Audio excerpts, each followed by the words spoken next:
三哥，可曾怨恨罗府？曾经。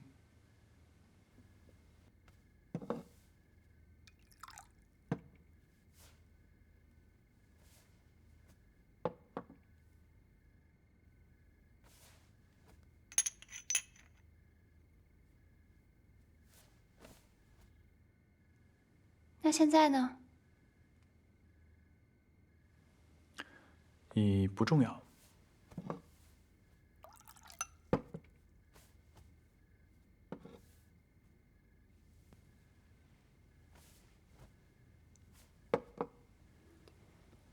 不用转了，想问什么直接问。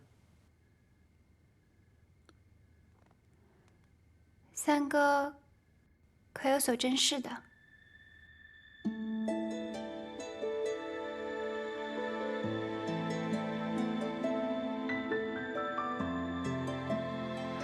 老夫猜想，当年尊府夫人生产之时，很可能服用了大量的催产之药。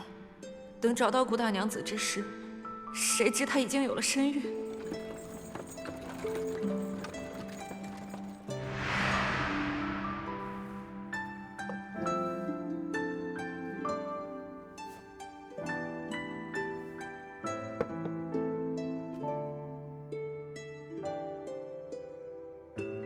七妹妹，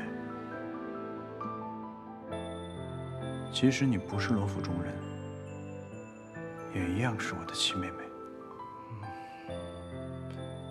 你喝多了吧？什么叫不是罗府中人？她是罗府七姑娘。她不是。七妹妹的脾气和秉性和罗府其他人都不一样。三哥说的对，三哥说的对。你这就不行了。别在这儿睡，我扶你回榻上。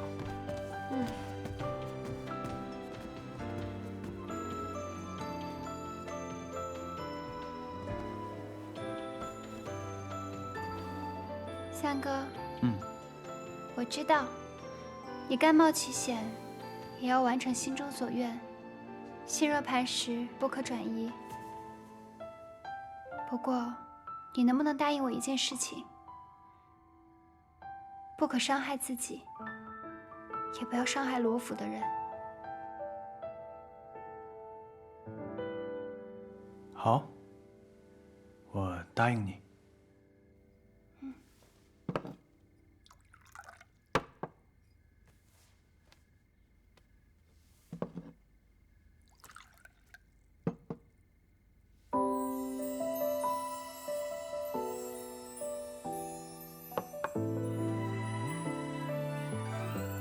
那你以后心中的秘密，我都不会再过问了。我只希望三哥可以在正途上去完成自己心中所愿，这样才可以保护自己，亦能保护自己所珍视的人。好，我记住了。背影聚心会，过往年中无需追，君之梦，我之愿，相依偎。你们一个个的都在干嘛？这都大半夜的了，怎么才来跟我禀报？姑娘不让我们待着，说是要给三公子贺寿。我也是担心，这都半夜了也没个动静，就大着胆子过去看了一眼。还真是一凑凑一窝。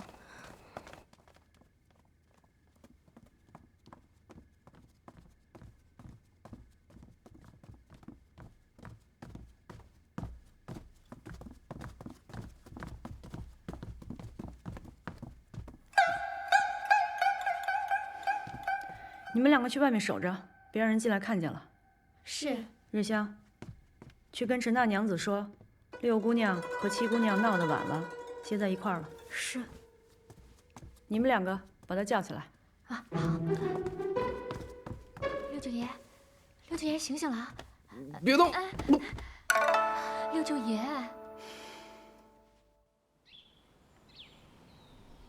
我这脑袋后面怎么长个包啊？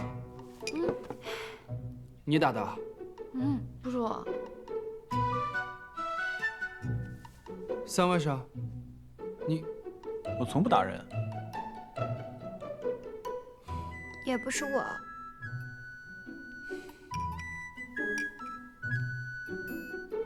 这大早上的就吃这些啊？要不要给你备上一桌山珍海味人参鲍鱼，再配上60年梨花白？不用了，不用了，吃这个就不疼了。我大姐真的是仙女下凡啊，细致入微，是吧？对，我就说二婶婶是府上最好的人了，连粥都比别的地方要香呢。我大姐的好还用你说啊？不仅温柔贤淑，而且还会算账管钱。别说临安了，放眼整个京城都找不到第二个跟我大姐一样厉害的人。那是自然，母亲穿的戴的都是当下最时兴的，做女儿的自然是比不上的，对吧，三哥？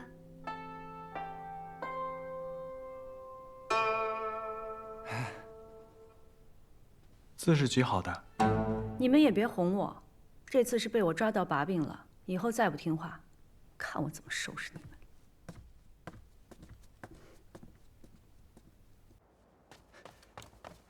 公子，出大事了！您可算是回来了，林应龙死了。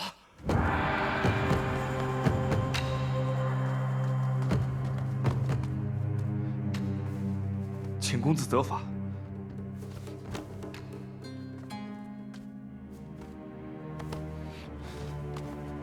你我是生死兄弟，我们之间永远不必如此。只是我这一剑，耗费了大家这么久以来的心血。李应龙可是唯一的人证。是李应龙太过狡猾，故意装晕厥逃走，还想伤人。若是被他逃走了，岂不是要惊动了整个酒肆的客人？我知道，其安也是不得已而为之。若是找到那份证词就好，只是不知道陆家学那边什么时候对罗府动手。狭路相逢，见招拆招便是。这么多年我们都熬过来了，没什么可怕的。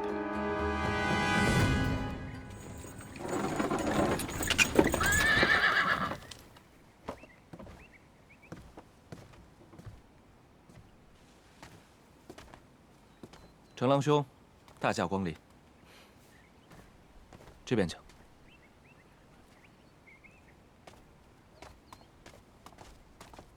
拐了，慢点，慢慢的，拐弯了，拐弯了。转弯了。慢。哎呀，祖母，您又给剪掉了。哎呦，你说我这个老眼昏花，我弄这些老式的东西干嘛呀？祖母，您还总说我没耐心呢，我看您也是很没耐心。你是不是看着我身体好了，又想气我呀？老夫人，程家二郎进京来拜见您了。程家二郎啊，哎呦，你这样，让他到正厅去候着吧。是。祖母啊，这程家二郎是谁呀？程家二郎我记得叫程郎，可是陆家学的侄子程郎，你认识他？我不认识，是之前在远景阁看戏的时候，我听六姐姐提过一嘴。程郎的祖母是我同宗姐妹，年轻的时候我们要好得很，后来她远嫁了呀，所以我们就疏于来往了。哎呀，这个程二郎怎么就突然造访了呢？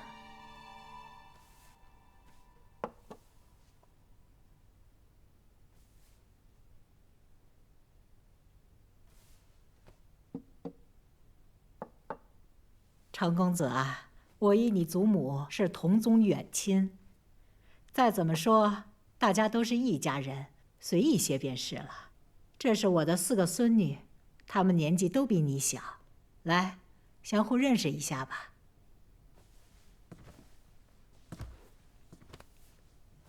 见过各位姑娘。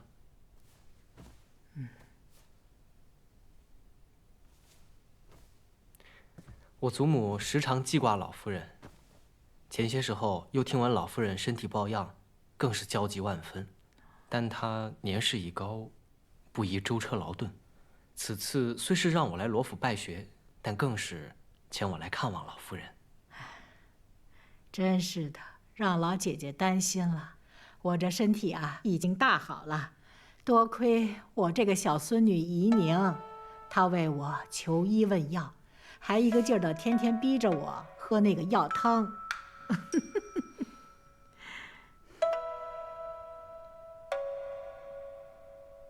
老夫人屋子里这幅剪纸屏风，甚为精美啊。必是名士之作吧？啊，这个精美之作呀，也是我小孙女剪的。她一小就喜欢剪纸。没想到七姑娘如此手巧，我舅舅也喜好剪纸。都是我喜欢的一些小玩意儿，难登大雅之堂。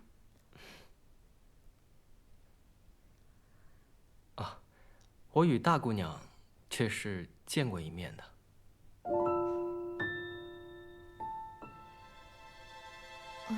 远景阁那日与程公子有过一面之缘。程公子，我与你祖母同窗绣花、同榻而卧的情景，就好似在眼前。可这一晃，雪鬓霜还了。唉，你们的现在，恰似我们当年呐。毕竟祖母你现在有了我们呀，对吧？对呀，这也是我的福分呐。这样吧，程公子，你千里迢迢来到这儿，要不在我们府上多住些时日？遵老夫人的命。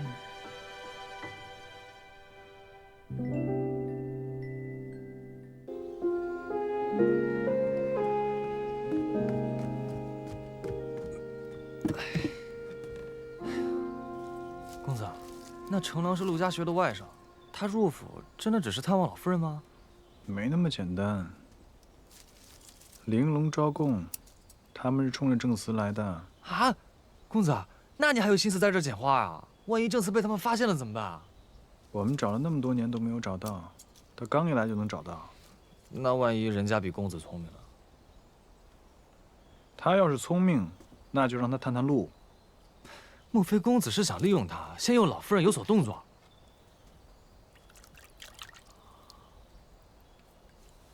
今年这芍药开的是格外好啊！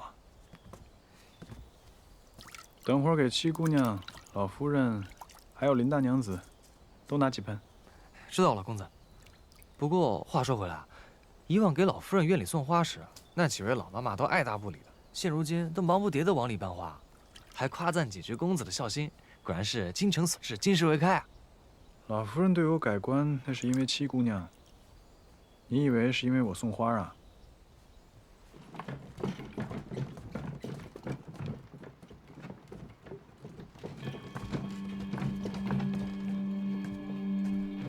公子，这人怎么一直盯着我们啊？他走他的，我们走我们的，没事。二位请留步。这位公子何事？请问听风阁怎么走？哦，绕过后山，向右拐，走到头就是了。多谢。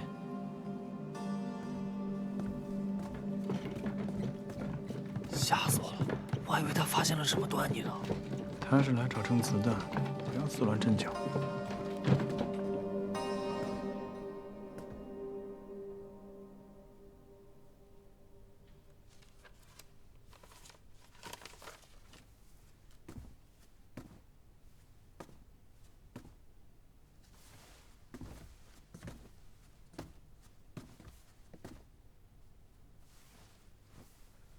程郎兄今日也来听课。罗府族学向有盛名，秋宫更是名冠京城。既来府上叨扰几日，怎可错过这个机会？罗府的郎君一贯如此用功吗？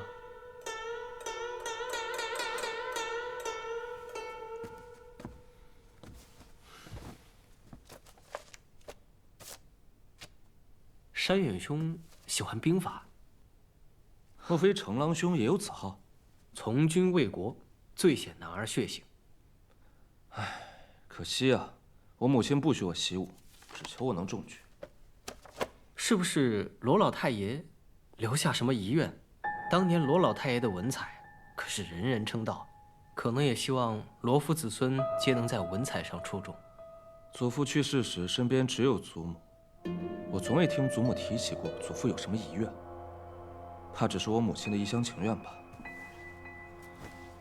你是罗府大房嫡子，想必最得罗老夫人疼爱，许是不舍得让你上战场。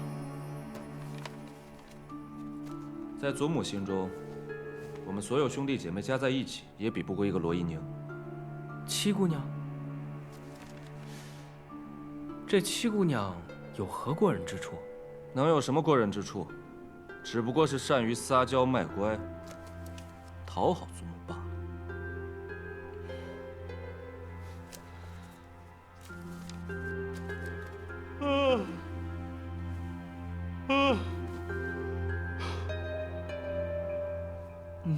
想必这位便是府上三公子吧？成郎兄，这位是林大娘子的胞弟，林茂舅舅。失敬失敬。谁啊？我也不知道。那今日三公子不来听课吗？他有什么资格？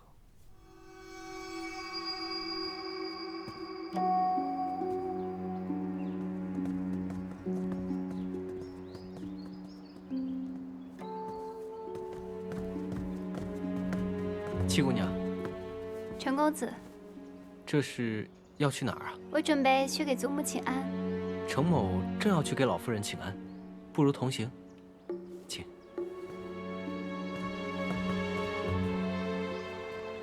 我瞧七姑娘每日要去老夫人处问安好几次，七姑娘可真是个至真至孝之人。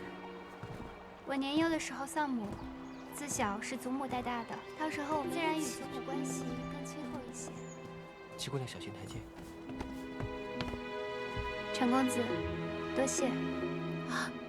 这七妹大庭广众之下拉拉扯扯，成何体统啊！祖母看不上陈公子的，必定不会同意七妹同他交往。大姐姐放心吧。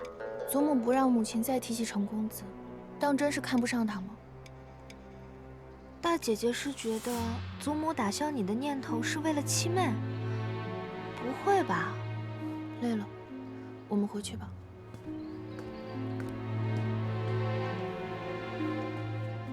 姑娘，我今日差点被陈公子吓死了，他这是何意？莫不是他看上姑娘了？休得胡说，此人并非良人。我看他是故意试探些什么。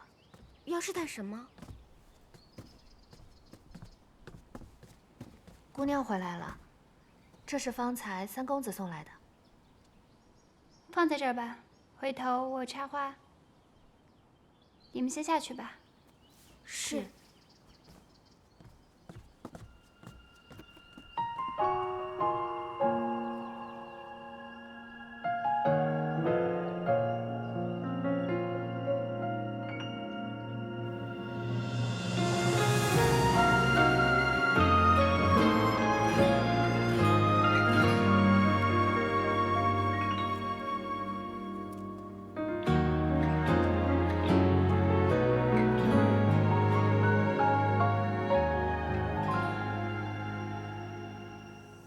站在那儿做什么？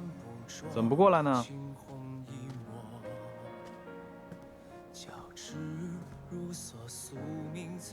三哥的字写得真好看，要是能坦坦荡荡，让他人看看，会更好。其他人的看法我并不在意。三哥，这是在做文章呢。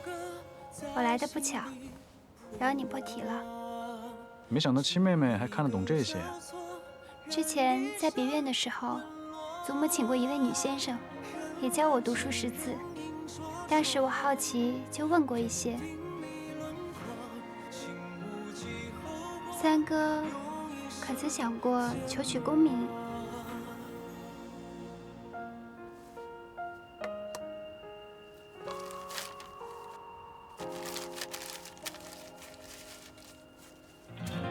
七妹妹找我何事？哦，成郎入府行迹可疑，我觉得他定有其他目的。没错。那三哥可知道他来府里到底是要做什么？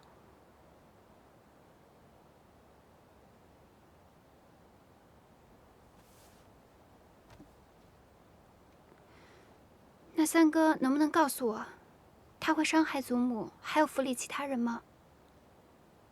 七妹放心，我定不会让他这么做。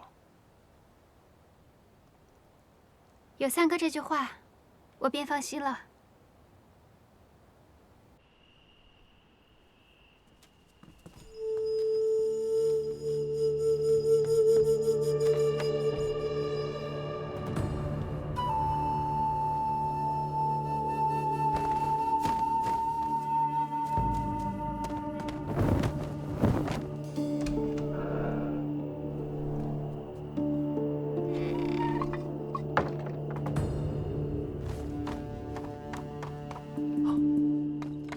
什么人？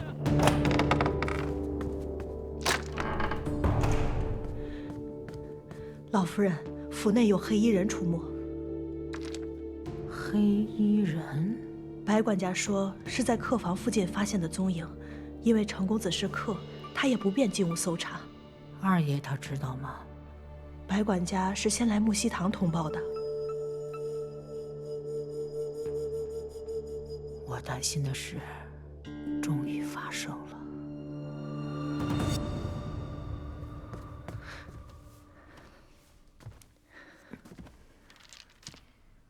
老夫人是担心程公子入府，是为了那份东西。程郎是陆家学的外甥，这个陆家学靠上谁平步青云的，这我心里非常清楚。今日程郎突然登门造访，我已经生疑了。文斋啊，文斋，你丢下这么一大烂摊子，你叫我怎么办？老太爷刚挣了一辈子，当初您不也是看中了这一点？叫白管家不要声张，盯着点就是了。是。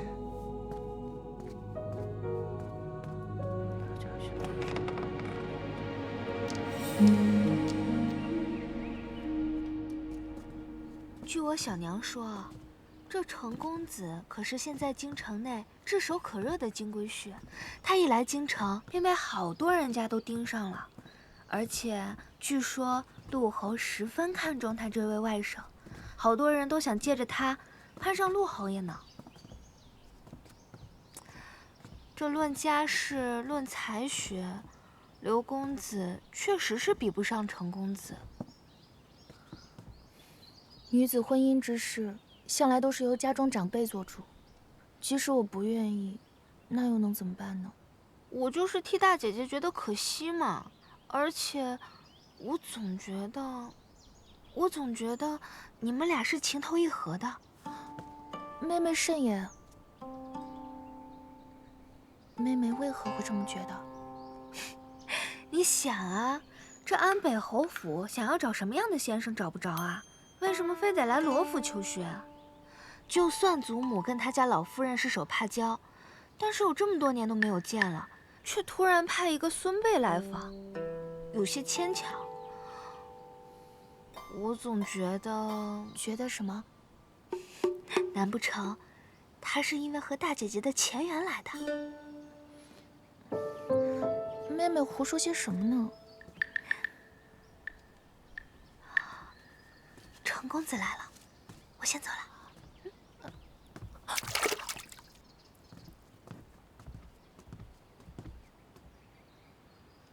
你也走。是。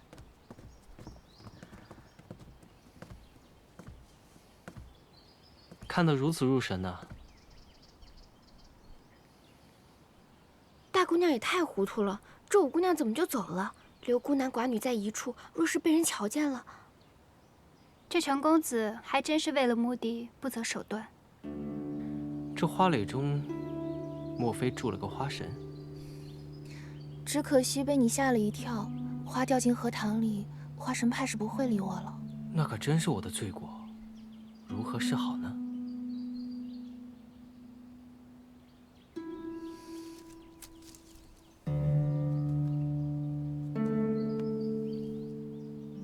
你回头告诉下院子里的人，之后行事说话都要更注意一些。要是有人问起什么，什么都别说。是。七妹妹，七妹妹也是来此处赏荷花的，还是知道程公子近日都会来这里赏花，故意来候着的？那吴姐姐又是怎么知道程公子会来此处赏花呀？我还要去祖母那边请安，先走一步。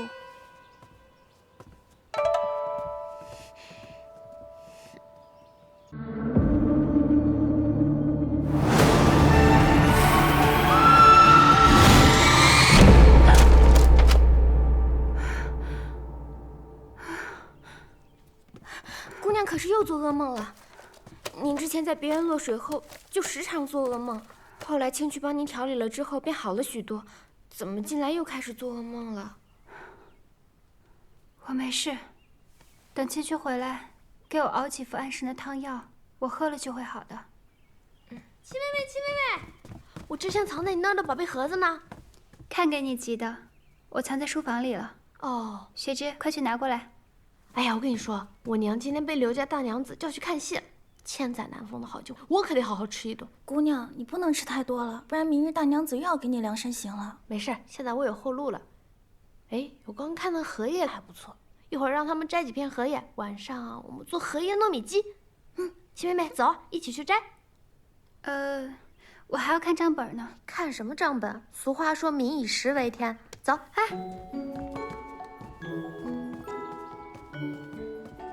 这荷花长得真好。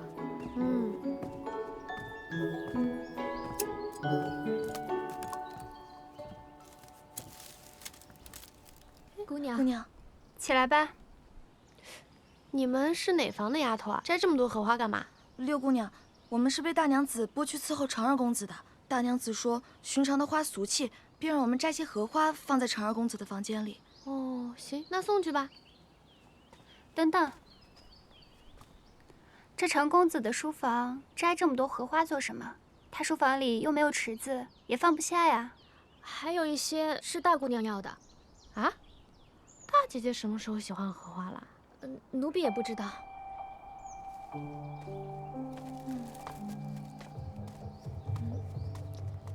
哎，雪芝，你帮我摘那片，最大那片，看到没？那个做荷叶糯米鸡肯定特别好吃。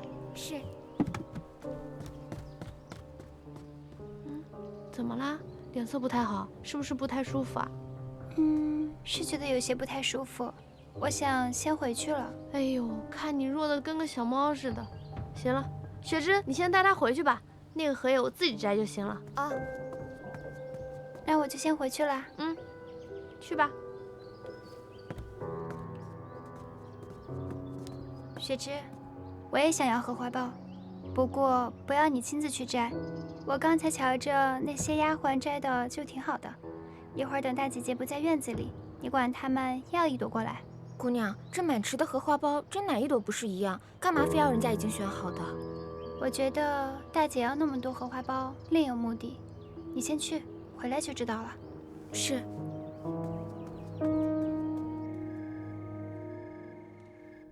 姑娘，要不要我去厨房给您拿些绿豆汤来，让您喝了提提神？好。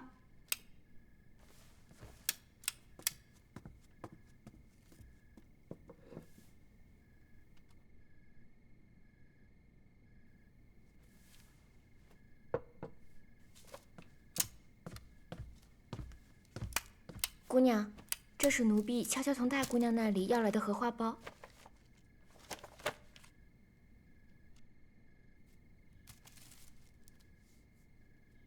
姑娘在瞧什么？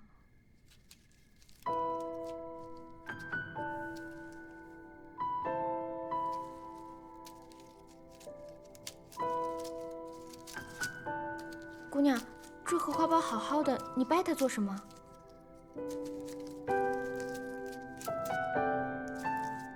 这奴婢拿回来之后就没有动过，这荷花苞里为何会有一张纸条呢？玲珑骰子安红豆，入骨相思知不知？上次大姐姐要荷花苞，我就已经觉得奇怪了，没想到她竟然这么大胆，学着戏文里的姑娘给别人传情诗。这如何使得？大姑娘也太糊涂了，咱们府都快和刘家定亲了，姑娘，这事咱得去告诉老夫人。这件事情若是我告诉祖母，大姐姐日后定会怪我；若是我不告诉祖母，以大姐姐的脾气，不知道会闯出什么祸来。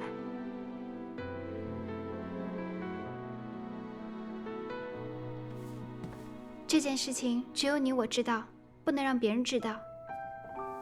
这个字条也是，就当没有看见过。姑娘，这事咱们真的不管了，万一日后东窗事发了，我只是不想让祖母担心。而且，若是能在祖母不知道的情况下让大姐姐悬崖勒马，这是最好不过的。大姐姐也并非恶人，只是被有心之人利用了，还不自知罢了。大姑娘往日里那么待你，你还是打算帮她？我只是不想让祖母担心。若真是出了事，别说罗依玉一个人了，整个罗府未出嫁的姑娘都会受到牵连。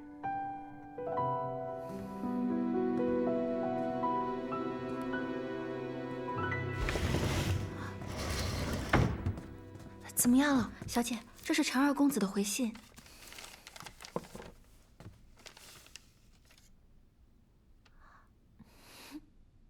他说我的衣裳很好看。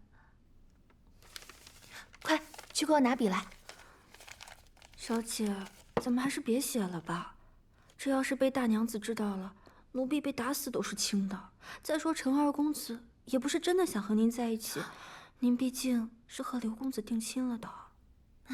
我就搞不明白了，母亲他们偏要定这门亲事，论才学、样貌、气度，我哪样不是最好的？我跟程郎才是真正的郎才女貌。再说了，他也并非完全对我无意啊，否则又怎么会给我回信呢？总之这件事你莫要管，此事只有我们3人知道，不会再有旁的人知道，明白了吗？可行了，拿笔去。是。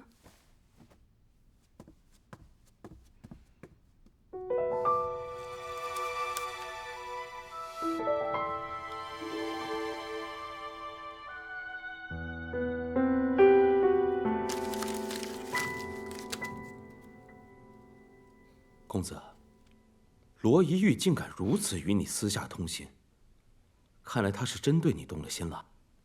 你可曾从他口中得到什么消息啊？他说，罗老太爷生前最常待的地方就是怡心斋，他故去后，怡心斋一直都被保留着。罗老夫人常会独自一人去那儿待着。那证词会不会就在怡心斋？有可能，找机会进去翻一翻。这罗一玉虽是大房嫡女，但大房嫡女不如二房得罗老夫人的心。罗一玉也是知之甚少，套不出什么话来。回头把这些话都扔了。好。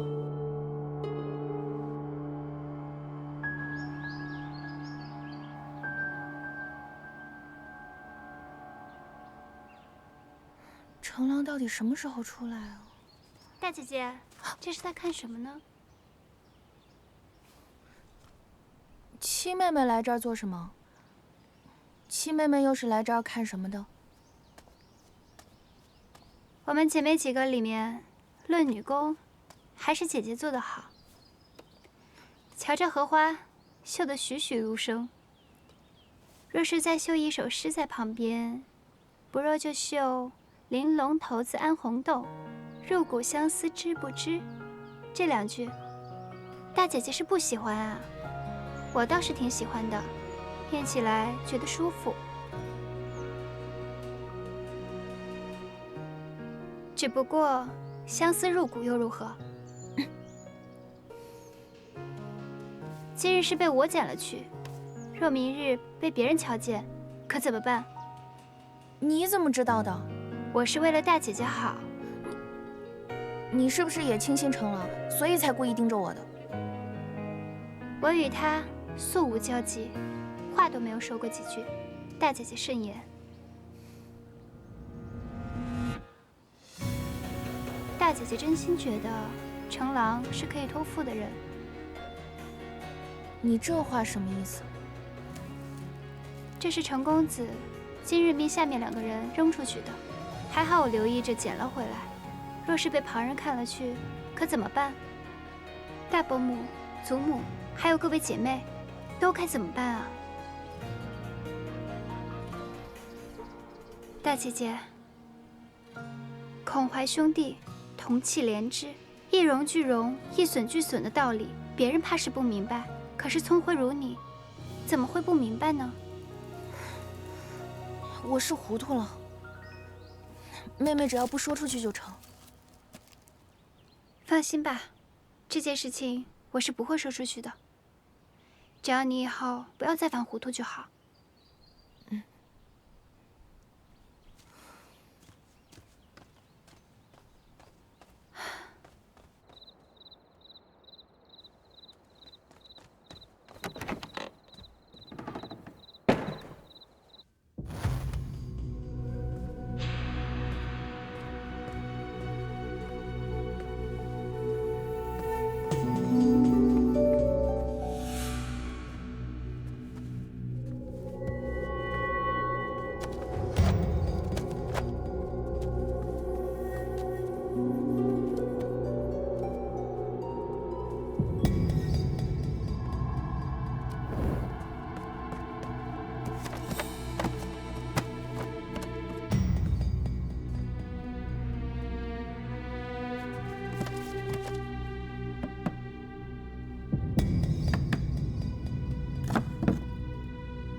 雪芝，哪里走水了？是老太爷的书房。快去挑水救火呀！你也去！哎呀，你们快点快点！你们还愣着干什么？拿盆拿桶啊！哎呀，真的是！老夫人慢点！哎呦，老夫人，小心点！哎呀，老夫人！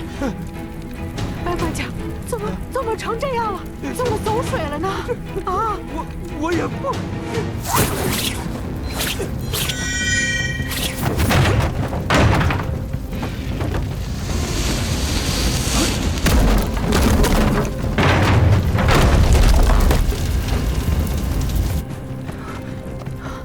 二爷，母亲，你去避一避吧，这有我呢。避什么呀？赶快找人来救火呀！白管家还愣着干什么？快叫人去救火呀！去！是二爷。怎么会烧成这身体？怎么烧成这样？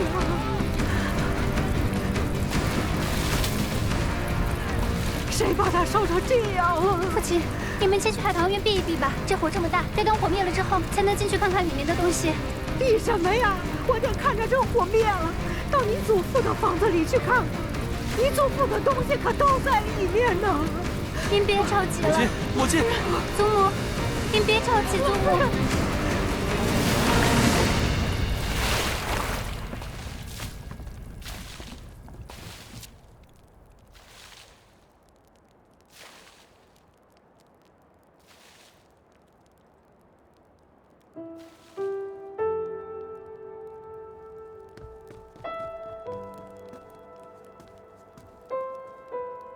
母亲，您放心，儿子一定竭尽全力帮你复原一心斋。这屋子可以重建，可是对你父亲留下的这些念想，我没能守护好，对不住你父亲。老夫人，二爷，我们发现一具尸体。是谁？不是罗府的人。抬上来。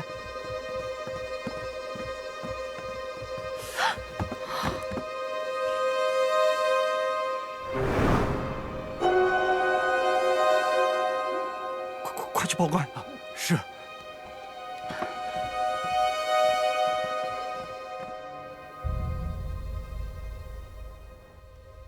怎么会是李应龙呢？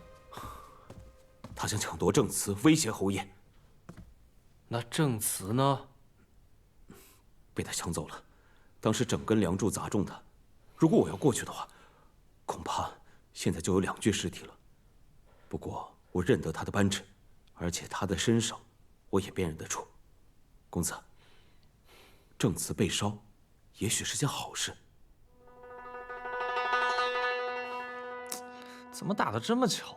好不容易长上的伤口又裂开了。我看老夫人痛心疾首的样子，证词不会真的在怡心斋吧？不会。证词要是真的在里面的话，就以老夫人的身体，要是早就晕过去了。他就是借坡下驴，见招拆招。公子，不是说诱老夫人先出手，让证词曝光，你怎么还是先动手了？老太爷对老师有恩，我不能不顾罗府的安危。公子是为了老太爷，不是为了七姑娘。废话！但是又大费周折的自己伪造证词，又把李应龙的尸体送进火场，还活生生的被房梁给砸了，有这个必要吗？不是你敷药你就敷药吗？你怎么那么多问题呢？陆家学不是那么好糊弄的，你得让人和证词一起葬身火海，他才不会对罗府虎视眈眈。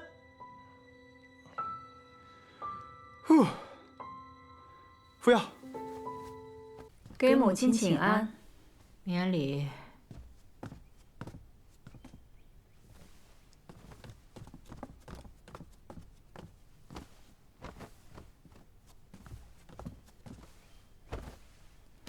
给祖母请安。请起。谢祖母。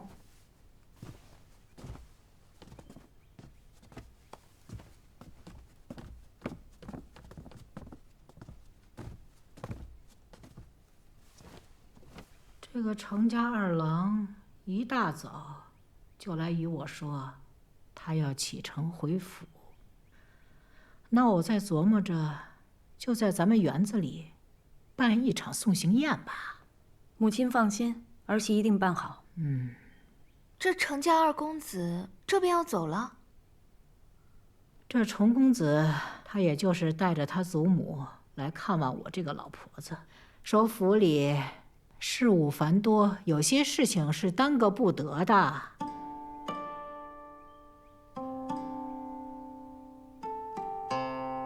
行了，我和海如有重要的事要说，你们回吧。我们先退下了。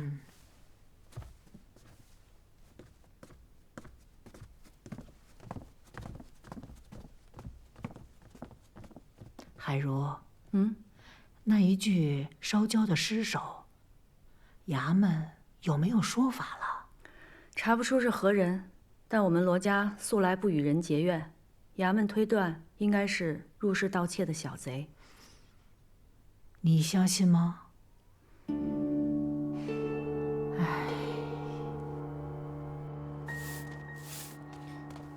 七姑娘，我们家公子近日身体有些不适，正在休息。身体不适？哎，七姑娘，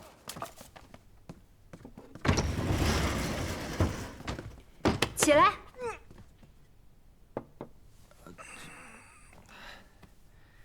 怎么了，七妹？你们先出去。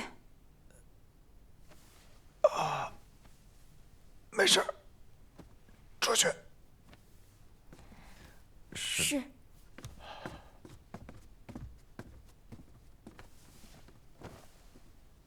那一心斋的一把火是你放的，那尸体也是你运进去的。是。你为何要行如此凶险之事？把祖父的书房烧了，把他的遗物也都烧成灰烬，你是怎么答应我的？银宁，你信我吗？我信你，但是你所做之事，我实在看不懂。我这么做，就是在为了罗府好，为老夫人好。你还是少打听，知道的越多，对你越没有好处。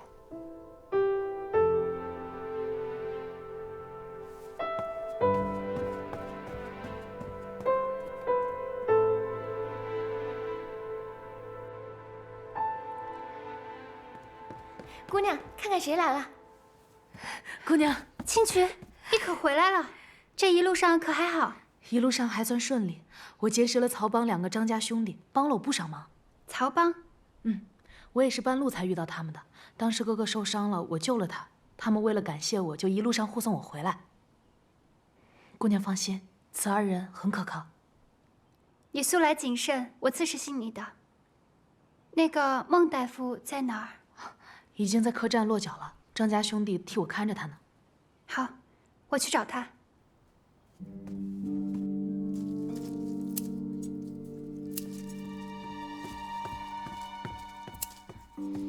小娘，青渠回府了，他在海棠院逗留片刻后，七姑娘跟他一同离府了。让五爷跟紧了，这事儿务必办好。是。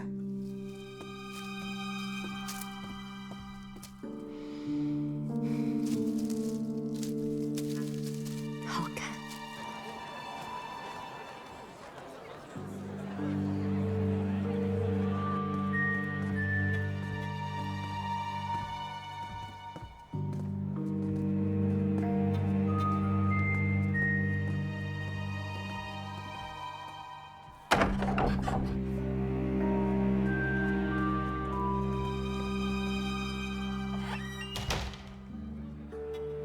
公子，那个乔武已经在楼下张望半天了，我要不去把他收拾了吧？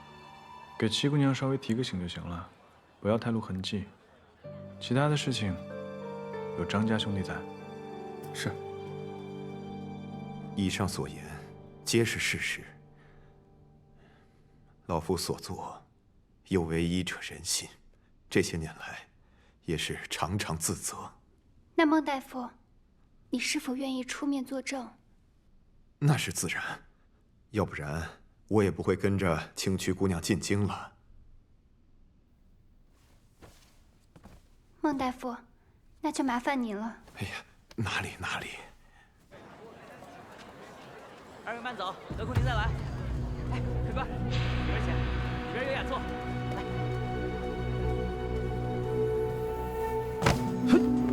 你，哎呦！这不是乔五爷吗？对不住，对不住啊！这小的这光顾着挑货没瞧路，您这是准备吃酒去啊？去，走路不长眼的东西！哎，二位慢走，得空您再来。滚！哎，他是不是想来劫人啊？要不要多找2个人来保护孟大夫？不用，不要让张家兄弟跟孟大夫跟得太紧。若是劫人，就一网打尽；若不是劫人，便看看他们有什么别的招数。走吧。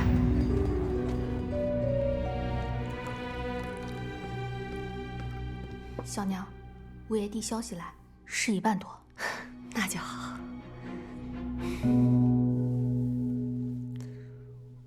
大姐姐身体总算是好些了，都能出来散步了。前几日我去见了你几次都没能见着，可把妹妹担心坏了。还要多谢吴妹妹的安神香，有心了。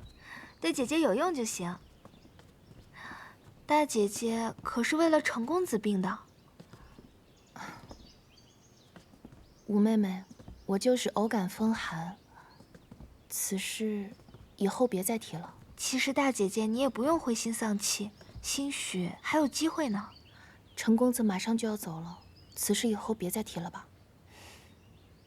是我多嘴了。那是在做什么？林大娘子请了如今京城内最火的戏班子来助兴。程公子毕竟是贵客嘛，宴会也得热闹些。是啊，这府中好久没有这么热闹了。我们去瞧瞧，走吧。哎，这是什么？这罗带绣工不凡，尤其是这上面的兰花，绣法繁复，这可不是一般人能用的，怎么会丢在这儿呢？这七叶兰花，小生连青见过二位姑娘。姑娘手中的罗带是对小生很重要之人所赠之物，请姑娘归还。你就是连青？正是在下，还请这位姑娘归还。多谢。这连青是谁啊？这连青可是如今京城内最有名的杂剧伶人，他一出台，可谓是万人空巷呢。只是这么精致的罗带，怎么会是他的东西呢？大姐姐，这罗带我看着有点眼熟，好像见七妹妹用过。什么？这话可不能乱说。会不会是你看走眼了？也许吧。大姐姐说的是，兴许是我看错了。行了，此处人多嘴杂的，咱们还是快点走吧。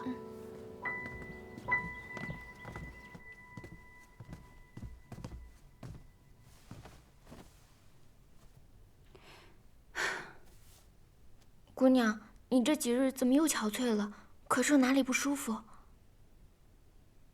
没事，我就是觉得有些头疼。这宴席马上就要开始了，您要紧吗？可能是因为昨夜雨太大，有些受凉了吧。你让厨房做一些姜汤，直接带到宴席就好。好，那我先帮您梳头。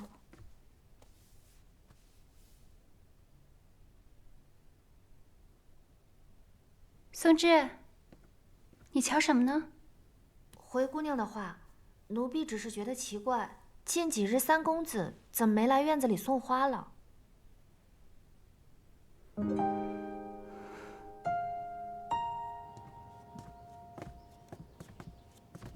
姑娘，昨夜刚下了雨，今日天气又凉了许多，您的身子受得住吗？你去给我拿一件披风过来吧。是。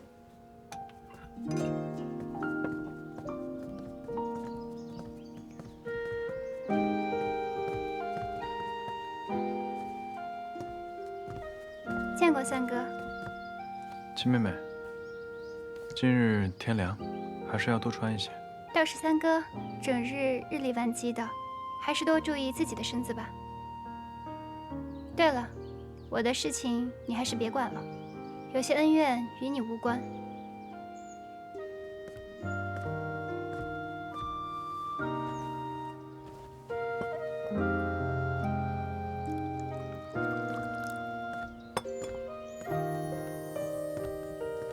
公子，七姑娘这话是什么意思啊？莫不是她已经知道了你在外面忙她的事儿？别多事儿。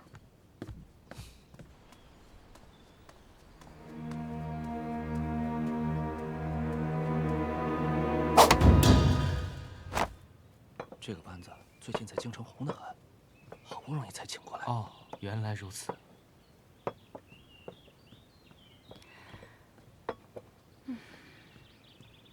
母亲，祖母什么时候来？我好饿呀！再等等吧。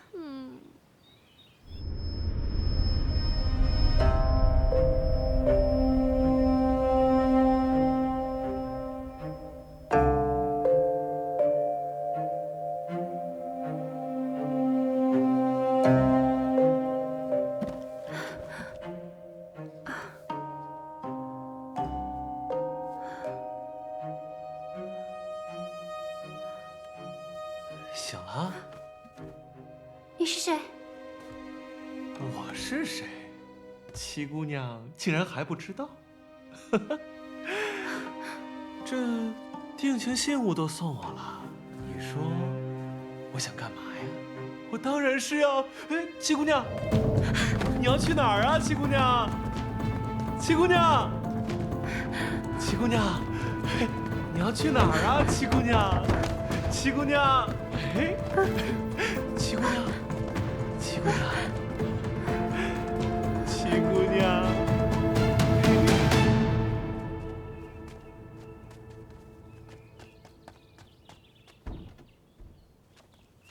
哟，那边怎么有个丫头鬼鬼祟祟的？干嘛呢？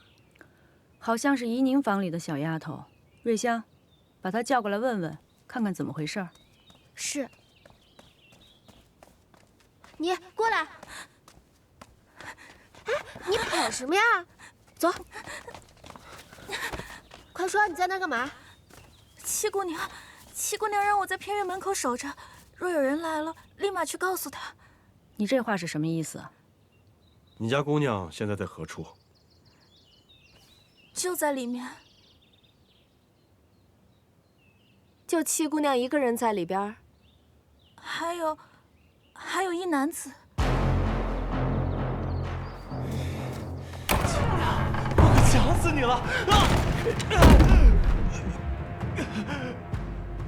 伤风败俗的孽女，给我滚出来！怎么是你？父亲以为是谁？怡宁呢？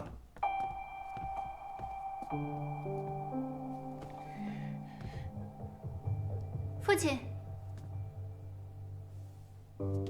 我在这儿。您找我？怡宁啊，你没事吧？祖母，母亲，我没事。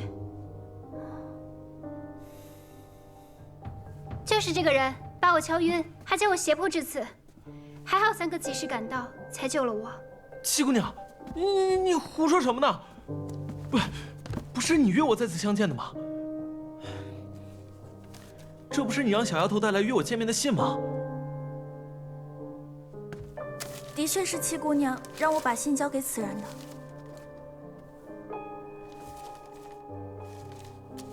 自拈罗带结同心，暖处偏知香气深。盼与君一会。怡宁，你的字迹我是认识的，的确是你写的。还有什么可说的吗？父亲，字迹可能是模仿的。再说了，这小丫头虽然是我院子里的，但并非跟前儿的。这么私密的事情，我怎么可能交与她呢？对啊，贴身丫鬟应该是雪芝。姑娘，不是你说怕雪芝姐姐出面太过显眼，所以让一个衍生的丫头来办吗？哦，对了，还有，这是你我相识时你送我的信物，我一直贴身带着呢。这不是当年我赠予你母亲的罗带吗？这条罗带我见过，我和大姐姐曾在院里捡到过它，正是此人匆忙赶来相认，还说是于他一个很重要的人送他的。此事大姐姐可以作证。这条罗带，我让松枝带去洗晒，洗晒时弄丢了，我还十分心痛。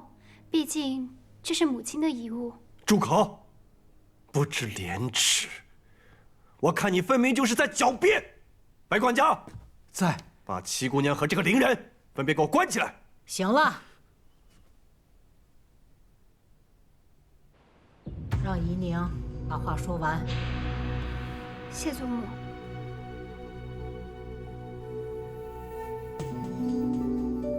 我何时赠予你这罗带？远景阁那日，有贼人生乱，你迷了路，是我救了你。你是如何救我的？那日天气极好，你穿着一件淡黄色的被子，格外的好看。你感激我相救之情，咱俩一见倾心，你赠了我罗带，许下白首盟约，就让我来罗府寻你啊。那日是我救了七姑娘，何时见过你啊？淡黄色的被子。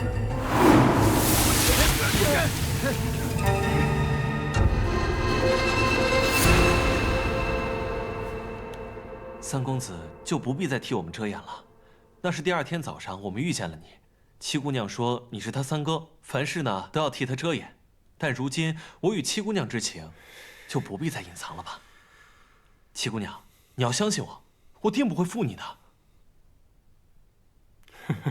母亲，家门不幸，我打死你！住手！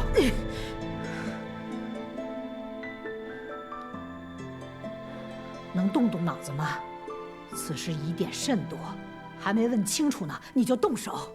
母亲，如今人证物证俱在，如果再问下去的话，就是丢咱们罗家的脸。你说你在远景阁何处救的他？当日那么乱，你又是如何脱身的？那日太暗了，这具体在何处，我也记不大清了。太暗，你刚才不是还说天气极好吗？还有，你刚才说你救了我，可是，在当日北面桃林遇难，南面桥洞下躲雨的事情，你却一件都说不出来。对，我就是在桃林救的你，然后带着你一路跑到南面桥洞下。那时你衣衫还淋湿了，是我生火烤干了你的衣裳。你见我有君子之风，于是要托付终生，这才送了我罗带嘛。远景阁北面是汴河，哪儿来的桃林呢？南面才是桃林，可没有桥洞，而且那日哪来的雨？你这个戏子真是阎罗王出告示，鬼话连篇。说吧，谁让你诬陷的七姑娘？我第一次去远景阁，那日又乱，具体我记不清了。但这罗带确实是七姑娘送我的。父亲，这罗带与您送我母亲的不是同一条，您仔细看看。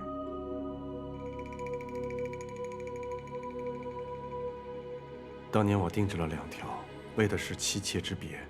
送给你母亲的是7叶兰花，送给月蝉的是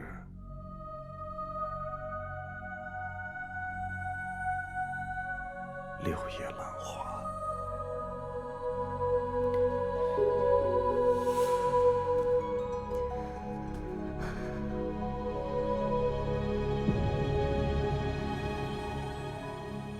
这是我的罗带，不可能，这怎么可能是我的呢？这一定是有人偷了妾身的罗带啊！老爷，你一定要替妾身做主。妾身本以为有人陷害七姑娘，这倒好啊，都怀疑到妾身头上来了。是啊，弟弟，我那日和大姐姐看到了，就是7叶兰花。大姐姐还说这兰花绣得精巧，不信你请大姐姐来一问便知。白管家，在。去请大姑娘过来，然后跟陈公子说，就说还能说什么？你还能说什么？就说我又病了，宴席往后推，望其海涵吧。是。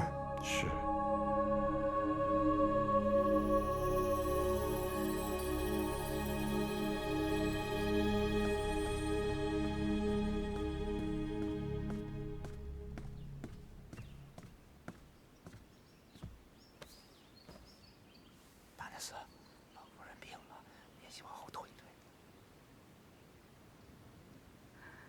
知道了。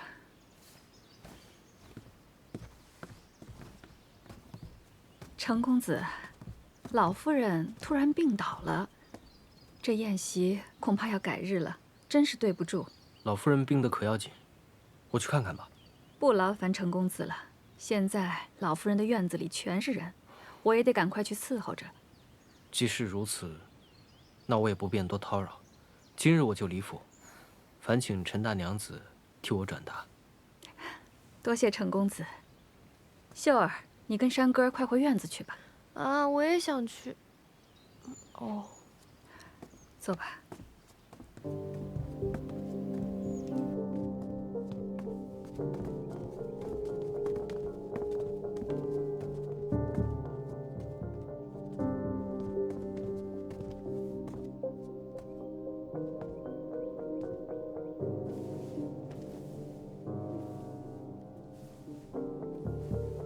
母亲，叫我们过来是有何事啊？我有些话要问宜玉。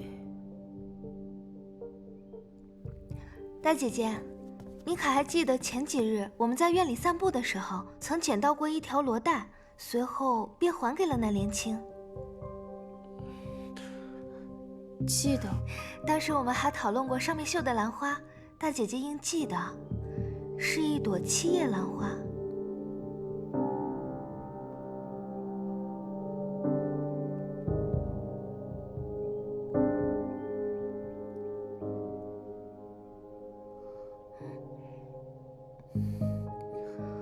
我只记得是一朵兰花，但忘了是几叶了。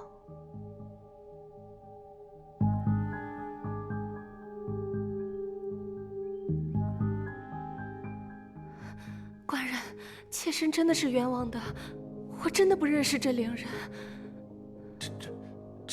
这怎么可能的？那信上的诗呢？的确是七妹妹的字迹，这又如何解释？行了，都先各自回自己的院子，没有我的允许，不许出来。至于这个伶人，不如报官吧。让府衙的人用刑审问，还怕他不说实话吗？还嫌不够丢人吗？报什么官？那官人这意思，不审了。这怎么行呢？必须还我们宜宁一个清白。大娘子此话差矣，此事未有定论，妾身也是清白的。再容我想想。白管家在，先把这个伶人关进柴房。是。弟弟，那我先扶小娘回房了。站住！若是父亲觉得理不清头绪，便听女儿理律。千瞿，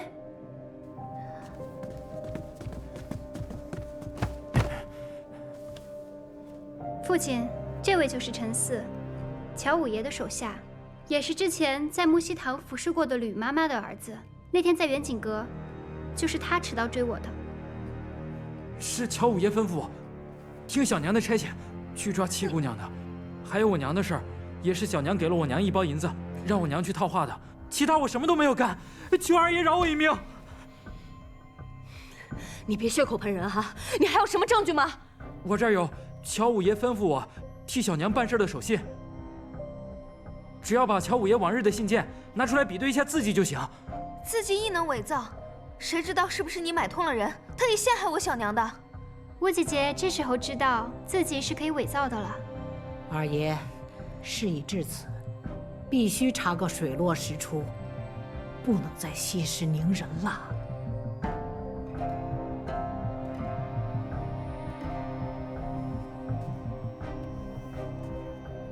但凭母亲吩咐。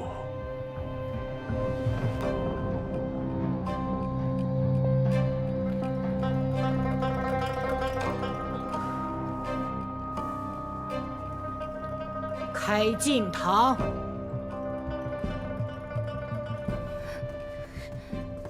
母亲，那我也先带宜玉回去了。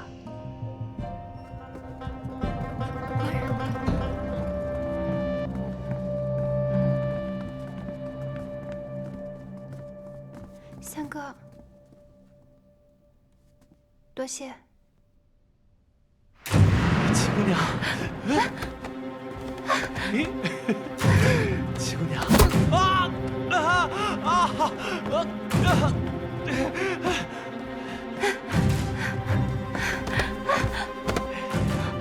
七姑娘，七姑娘，你去哪儿了？七姑娘，干什么？七姑娘，我要换罗带。七姑娘，七姑娘，七姑娘，哎，七姑娘，你喜欢玩这个呀？七姑娘，七姑娘，七姑娘，七姑娘，摸到你的手了，七姑娘。哦，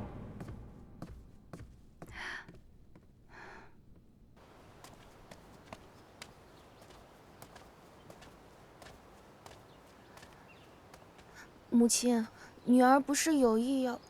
玉儿，这件事情你做得很好。二房那些鸡飞狗跳的事，我们大房尽量不去掺和。你不愧是我最乖巧懂事的孩子，果然没有让我失望。是，女儿谨记母亲的教诲。你是说，那个像花匠一样的罗三公子，有可能是袁景阁和舅舅对阵之人？袁景阁那晚正巧出现一男一女，而那女子的确穿着一件淡黄色的衣服。此事，先回去和舅舅禀报了再说。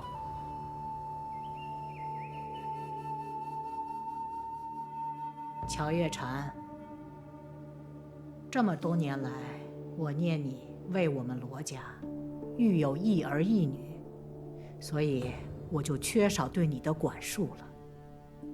但我万万没有想到，你竟然行下如此恶举，蓄意谋害婆母，袁景阁劫杀嫡女，如今你还想毁其清誉，你可知罪？老夫人，陈四说，是乔五爷吩咐他做这个做那个，那也只是一面之词啊。乔五爷本人并不在此，陈四敢跟他当面对质吗？父亲，小娘服侍您多年，一心为您，她不会做这样的事的。爹爹，我小娘每天只关心您是不是冷了，是不是饿了，她心里只有您啊。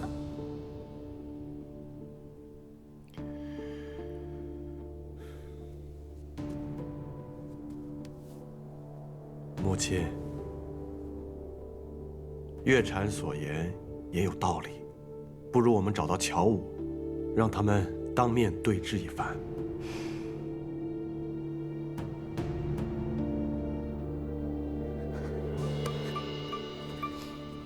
月禅，你……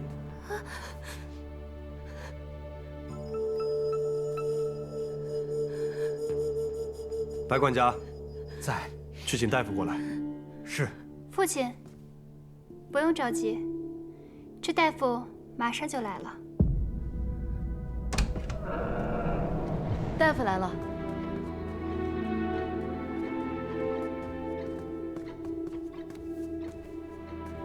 陈大夫，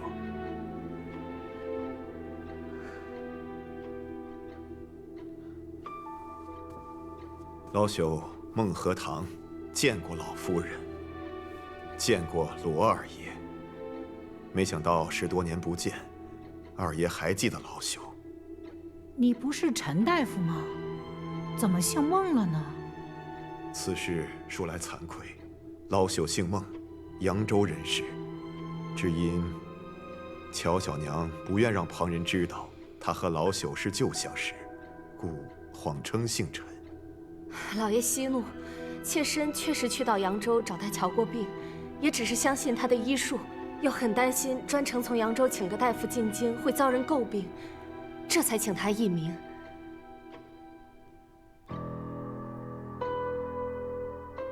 老朽几次进京，曾先后为乔小娘保下了2胎，但有一胎，奈何乔小娘心事过重，伤及了胎儿。老朽虽尽了全力，还是功亏一篑。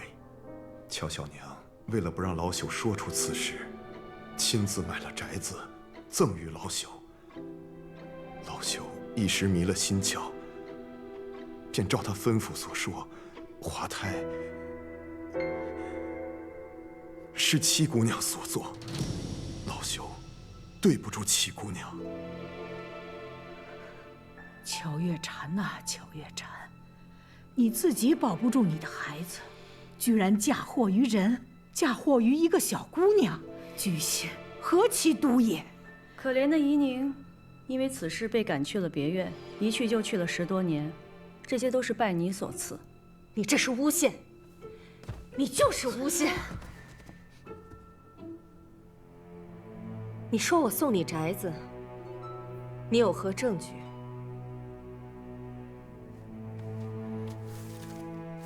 有房契为证。如今写字都可以作假，房契也可以作假。这是你亲手给我的，怎会有假？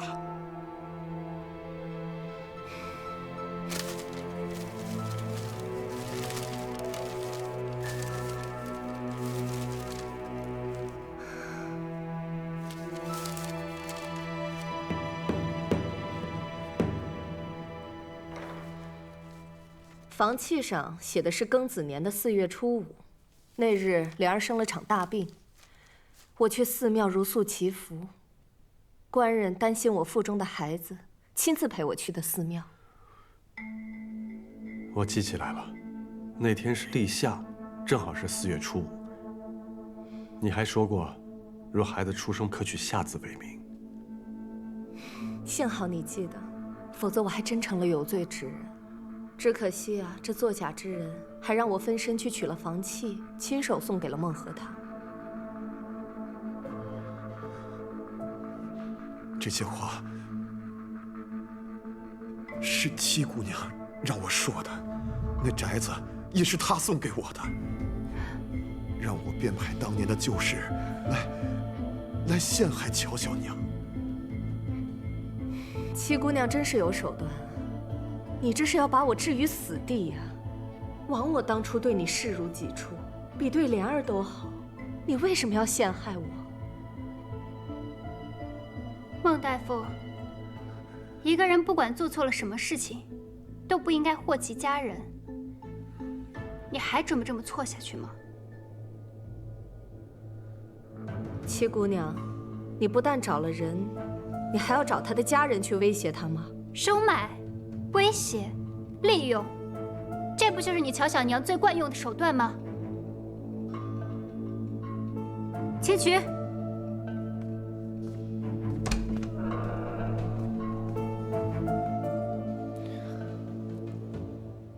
公子，你的伤口渗血了，这样下去让人发现可不得了。张家兄弟把救的人交给青渠了吗？连同乔五爷一起交给金渠了。公子，七姑娘能解决的，要不你先回去吧。她能解决，她解决的方式就是险些把自己给毁掉。公子，你先别生气，小心血流的更多。没事。哎，公子，你没事吧？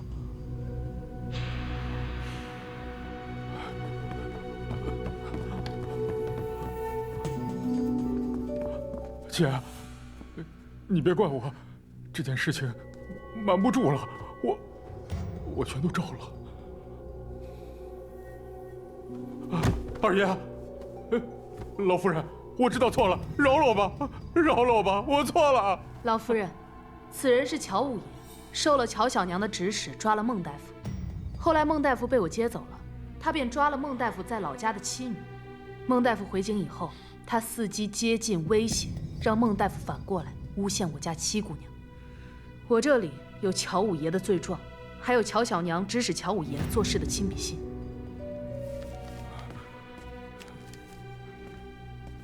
还有她，是乔小娘院子里的李妈妈。当年乔小娘栽赃嫁祸之时，她亦可以作证。李妈妈，你不是告病回乡了吗？大娘子，因为老奴知道乔小娘当年对七姑娘还有顾大娘子所做的恶事，她怕老奴离开她的院子之后说漏嘴，于是威逼着老奴离开，又在半路想加害于老奴。幸得秦曲姑娘相救，快走，老奴愿作证。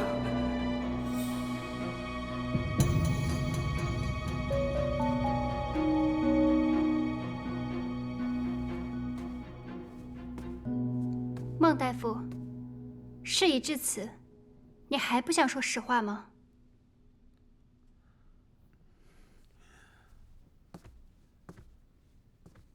当年，乔小娘曾向老朽要过一本医典，上头有个方子，可以致人产生滑胎之象，而不会真正的伤害胎儿。老朽也是后来在药渣当中知晓此事的。可当时顾大娘子已然离府，老朽也不便再多言。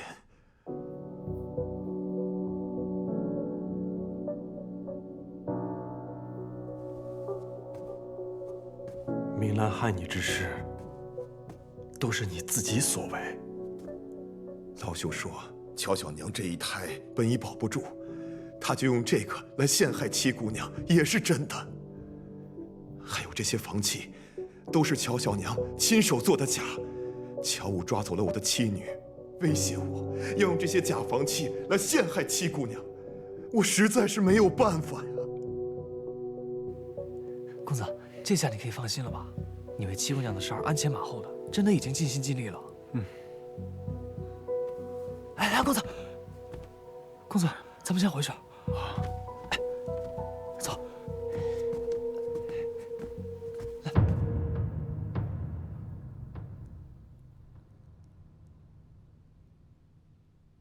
罗姨娘，当你进府第一天，这一幕就是你盼着的。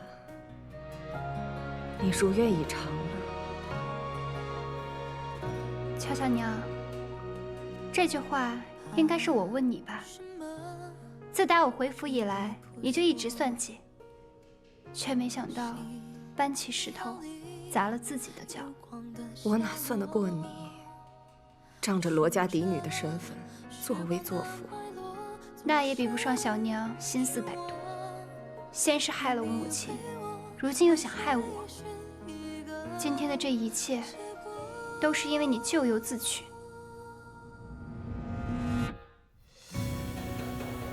那今日凌人之事，也是你收买了，来陷害依宁的清白。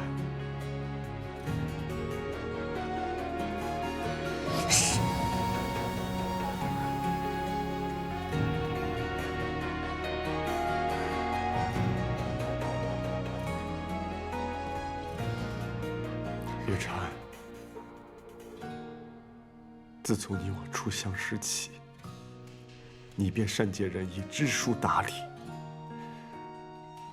我视你为知音呐。可你为何变得如此的恶毒？为何这么多年，我给足你银两体面，我从来就没有亏待过你。为何不说话？你说话呀！你说话呀！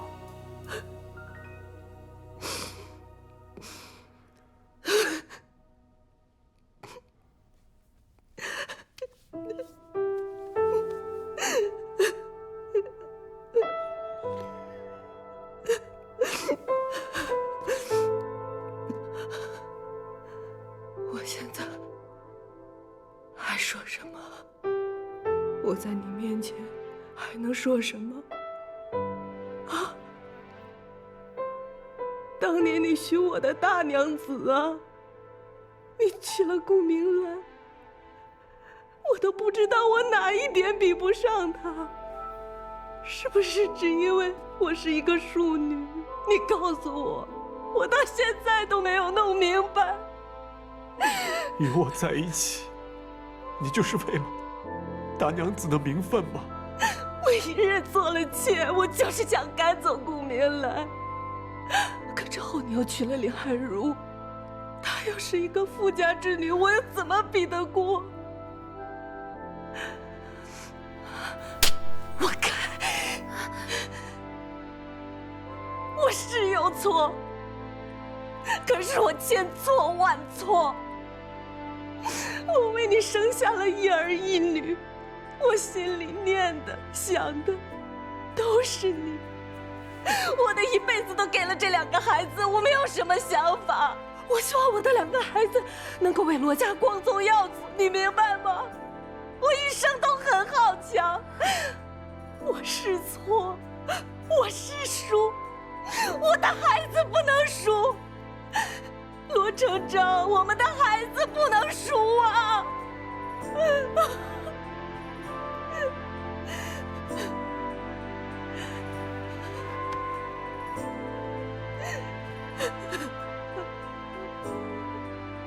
你错了，回不去了。